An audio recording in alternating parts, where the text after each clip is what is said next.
শনিবার কালিয়াকৈর উপজেলার বোয়ালি ইউনিয়নে বাংলাদেশ জাতীয়তাবাদী মহিলা দলের উদ্যোগে এই সমাবেশের আয়োজন করা হয়। শিমুলচালা বটতলী দুর্গা মন্দির প্রাঙ্গণে আয়োজিত সমাবেশে বিপুল সংখ্যক নারী অংশগ্রহণ করেন।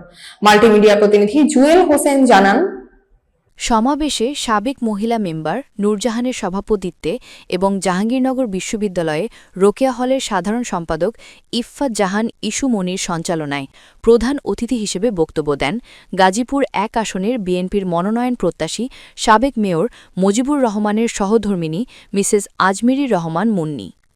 বিশেষ অতিথি হিসেবে উপস্থিত ছিলেন আলহাজ ডিপি ইব্রাহিমের সহধর্মিণী মিসেস সুলতানা ইব্রাহিম।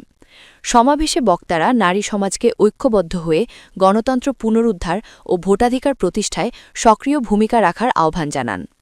পাশাপাশি আসন্ন জাতীয় নির্বাচনকে সামনে রেখে সংগঠনকে আরও শক্তিশালী করার উপর গুরুত্বারোপ করেন তারা। সমাবেশে স্থানীয় মহিলা দলের নেতাকর্মীসহ বিভিন্ন এলাকার নারী নেত্রী ও সমর্থকরা উপস্থিত ছিলেন। উনি পৌরসভার উন্নয়নের জন্য যা কিছু করা দরকার উনি করেছেন, রাস্তাঘাট করেছেন, ড্রেনেজ ব্যবস্থা করেছেন, এলাকার উন্নয়ন করেছেন, দুঃখী মানুষের পাশে দাঁড়িয়েছেন।